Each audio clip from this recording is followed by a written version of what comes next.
No one ever noticed how quietly she worked. That was the cruel irony. For 4 years, Maya Collins arrived before sunrise and left long after the city lights blurred into streaks of exhaustion outside the glass tower. She memorized flight schedules, negotiated egos, fixed disasters before they became scandals, and carried an empire on her shoulders without ever being named as part of it. And yet, in the eyes of the man whose life she controlled down to the minute, she was invisible. Ethan Blackwood, the billionaire CEO of Blackwood Industries, didn't look up when Maya placed the final folder on his desk. Reschedule the Zurich call. I don't want excuses, he said flatly, eyes locked on his tablet. No, good morning. No, thank you. No acknowledgement that she'd slept 3 hours preparing those documents. Maya nodded as she always did. Yes, sir. But something inside her cracked. Because 5 minutes earlier, her phone had buzzed with an email that changed everything. An offer. Overseas. Triple the salary. A life that finally belonged to her. She stared at the glowing screen, pulse pounding as the realization hit her with terrifying clarity. She was done being overlooked. She opened a blank document. Resignation letter. Each word felt like reclaiming a stolen breath.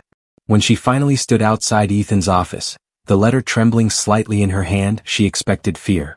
Instead, she felt relief. Come in, he said, distracted. She placed the letter on his desk. I'm quitting. Silence slammed into the room. Slowly Ethan looked up. What? I've accepted another offer. My last day will be in 2 weeks. For the first time in 4 years, the billionaire looked unsettled. He stood, pacing toward the window, staring down at the city he ruled. You can't leave, he said quietly. Maya's voice was steady, but her heart wasn't. I already have. That's when he turned. And for the first time, he didn't see an assistant. He saw a woman walking away from him. I need one last thing from you, Ethan said. Maya hesitated. What kind of thing? Come with me this weekend, he said. As my date. The words hung between them like a loaded weapon. Her billionaire boss, the man who barely acknowledged her existence, was asking her to pretend she mattered. Maya laughed softly. You've got to be kidding. I'll pay you, he added quickly. Whatever you want. She shook her head. This isn't about money. No, he admitted quietly. It's about me realizing too late who's been standing beside me all along. And suddenly the power had shifted. For once, he was the one afraid of losing her. Maya took a deep breath. I'll think about it. As she walked out, Ethan Blackwood understood something terrifying. The woman he'd underestimated was no longer beneath him. She was already beyond his reach. When she stepped into his world, they made sure she knew she didn't belong. Maya agreed the next morning. Not because of the money. Not because of Ethan. But because something inside her wanted closure. If she was going to walk away from 4 years of being unseen, she wanted to leave on her own terms, not as the girl who quit quietly, but as the woman who finally stood tall. The private jet waited on the runway like a symbol of everything she had never touched but had helped build. As Maya climbed the steps behind Ethan, she felt the familiar weight return, the invisible pressure of knowing she didn't belong in places like this. She adjusted her simple blazer, suddenly aware of how different she looked from the women Ethan was usually photographed with. No designer labels. No polished arrogance. Just quiet competence. You don't have to do this, Ethan said softly as they boarded. I already am, she replied. The flight was silent at first. Then awkward. Then human. For the first time, Ethan asked about her childhood. About her dreams. About what it felt like to be brilliant and ignored at the same time. Maya answered honestly. I learned early that being dependable makes people forget you're a person. That sentence hit him harder than any boardroom insult ever had. The Blackwood estate was breathtaking. Vineyards stretched endlessly beneath the sun. Marble columns framed a mansion that looked less like a home and more like a museum to generational wealth. As soon as Maya stepped out of the car, eyes turned. Paused. Measured. Judged. Ethan's mother, Eleanor Blackwood, approached first. Elegant. Controlled. Her smile never reached her eyes. And you must be? Eleanor asked. Maya, she said politely, extending her hand. Eleanor hesitated before taking it. How lovely, she replied, the word sharp with unspoken meaning. Introductions followed quickly, relatives, investors, friends of friends. Every handshake carried the same subtle disdain. Every smile asked the same silent question. Were you to stand next to him? At dinner that night, Maya learned just how cruel politeness could be. So Maya, one woman said sweetly across the table, diamonds flashing as she lifted her glass. What do you do? I work in operations and strategy, Maya replied calmly. Oh, the woman laughed lightly. Like an assistant? The table chuckled. Ethan stiffened. Maya smiled. Yes, she said. I was. The emphasis was deliberate. Well, another man added smugly, it must be inspiring to see success up close. Maya met his eyes. It's more interesting to help create it. The laughter faded. But the judgment didn't. The worst moment came later that evening. As Maya stepped onto the terrace to breathe, she overheard whispers drifting through the open doors. She's temporary. He'll move on after the wedding. She's clearly out of her depth. She should know her place. Maya closed her eyes. 4 years of swallowing disrespect surged back into her chest like a familiar ache. She turned to leave, and nearly collided with Ethan. I heard, he said quietly. Maya straightened. It's fine. No, he said. It's not. For the first time she saw anger in him, not the cold, controlled kind he used in business but something raw. Protective. They don't get to do that to you. She looked at him steadily. They always have. That sentence shattered something in him. The next day everything escalated. At a pre-wedding luncheon, a well-known venture capitalist openly dismissed Maya during a conversation about emerging markets. Let's be honest, he said with a smirk. People like you don't usually understand global strategy. Maya blinked. Ethan leaned forward. Careful, he warned. But Maya raised a hand. No, she said calmly. Let him finish. The man laughed. You wouldn't even recognize inefficiency if it? She interrupted gently. You mean like the expansion model your firm lost $200 million on last quarter? Silence. Forks froze midair. The man's smile vanished. You leaked sensitive data through third-party vendors in Southeast Asia, Maya continued evenly. It was avoidable. Your assistant flagged it. You ignored her. Gasps rippled around the table. How would you know that? He snapped. Maya met his gaze. Because I was the consultant who fixed it. The room erupted into murmurs. Ethan stared at her like he was seeing a stranger, and a miracle, at the same time.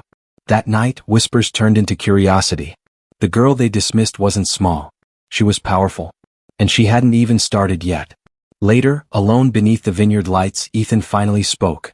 You were never just an assistant, he said quietly. I was blind. Maya didn't smile. Being underestimated teaches you everything, she said. Including when to walk away. He swallowed. Are you still leaving? She looked out at the horizon. I don't know. But karma already did. They tried to break her in public, so karma answered without mercy. The third day was supposed to be simple. A rehearsal. A dinner. Smiles. Champagne.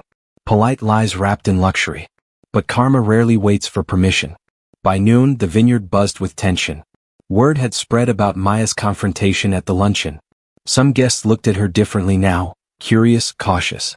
Others doubled down on their contempt, threatened by the sudden realization that the woman they dismissed could dismantle them with facts alone. And then came the setup. Maya noticed it immediately. She always did. The missing place card at the rehearsal dinner. The chair placed just slightly away from Ethan's. The subtle pause when servers reached her last. Small humiliations. Calculated once. Eleanor Blackwood watched from across the room, expression unreadable. Maya straightened her spine. You don't get to shrink me anymore. Halfway through dinner, Eleanor rose, tapping her glass. If I may have everyone's attention, she said warmly. The room fell silent. I want to say how grateful we are to all of you, family, friends, and partners, for supporting our family and this company for decades. Applause followed. Then Eleanor's gaze shifted, directly to Maya. And of course, she continued smoothly, we also appreciate the OI support staff who help make things run behind the scenes. A ripple of restrained laughter. Maya felt it, the public dismissal wrapped in elegance. Ethan stiffened. Maya has been.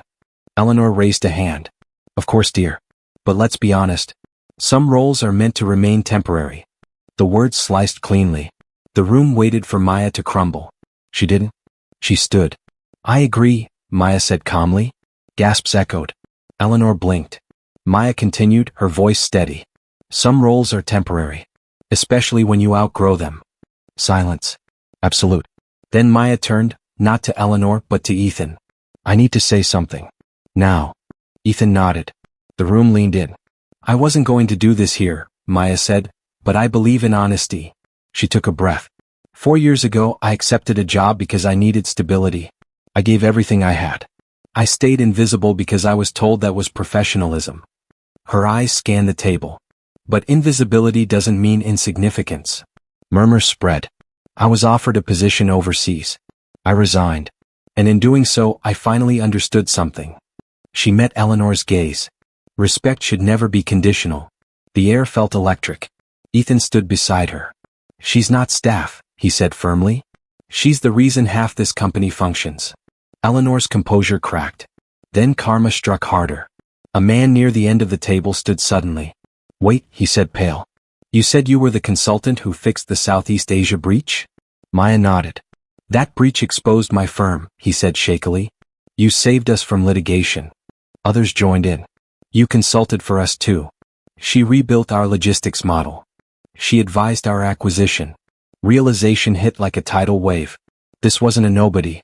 This was the woman they'd mocked. Eleanor's face drained of color. Ethan turned to Maya, voice low. Why didn't you ever tell me?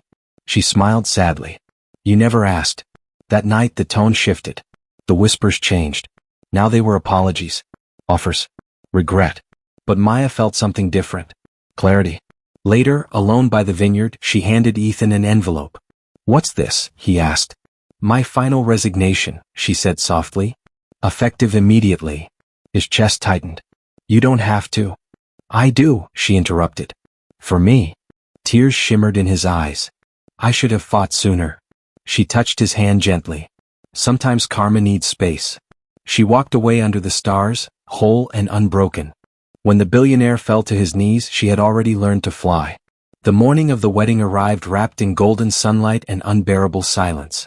Maya woke in the guest suite she had barely slept in, staring at the ceiling as reality settled in. For the first time in years, her schedule was empty. No alarms. No urgent emails. No billionaire depending on her competence to survive the day. Freedom felt terrifying. She dressed quietly, choosing simplicity over spectacle. Not because she couldn't wear luxury, but because she no longer needed it to feel worthy. Downstairs, the estate buzzed with chaos. Florists rushed. Planners whispered. Phones rang. And for the first time, no one was waiting for Maya to fix it. The wedding ceremony was flawless. Of course it was. Because the people who usually ensured perfection were never credited, only noticed when gone. Ethan noticed. Every missed detail. Every delayed moment. Every confusion that would have never happened if Maya were still silently holding the threads together. By the time vows were exchanged, he looked hollow. After the applause faded, Ethan pulled his mother aside.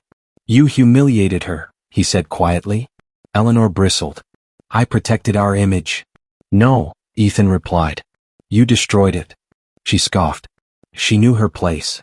That's the problem, he said. So did I. Across the lawn, Maya stood speaking with a small group of guests, people who now looked at her with respect, even admiration. She wasn't seeking attention, and that made her powerful. Then came the announcement. The head of the Blackwood Foundation stepped onto the stage. We'd like to recognize an individual who has worked tirelessly behind the scenes on multiple philanthropic initiatives, he said. Someone whose strategic mind saved millions in resources for underserved communities. Maya froze. We invite Maya Collins to join us. The crowd erupted. Eleanor stared in disbelief. Ethan's breath caught. Maya walked forward slowly. The man continued, several of our most impactful programs would not exist without her consultation. Applause thundered. Eleanor felt the weight of judgment turn on her. Later, Ethan found Maya near the vineyard's edge. I lost you, he said softly. You let me go, she replied. He swallowed hard. I don't want to be the man who realizes too late. She looked at him steadily. Then don't be. He dropped to one knee. Not with a ring. With humility. I don't deserve you, he said. But I want to become someone who might. Her heart ached. But she didn't move. I love you, he whispered. She smiled gently. And I finally love myself. She helped him up. But love doesn't survive where respect comes late. She turned and walked away. Stronger than ever. She walked away with nothing, and gained everything. 6 months later, the city no longer looked the same. Not because it had changed, but because Maya Collins had. The girl who once blended into glass walls and quiet hallways now walked with certainty, her steps unburdened by apology or fear. London suited her. The rain. The pace. The way no one knew her past, only her work. She had built something of her own. Not a company fueled by ego. Not an empire balanced on other people's silence. But a reputation rooted in integrity. Maya's consulting firm was small, by design. She worked with organizations that valued sustainability, ethics, and people over profit margins.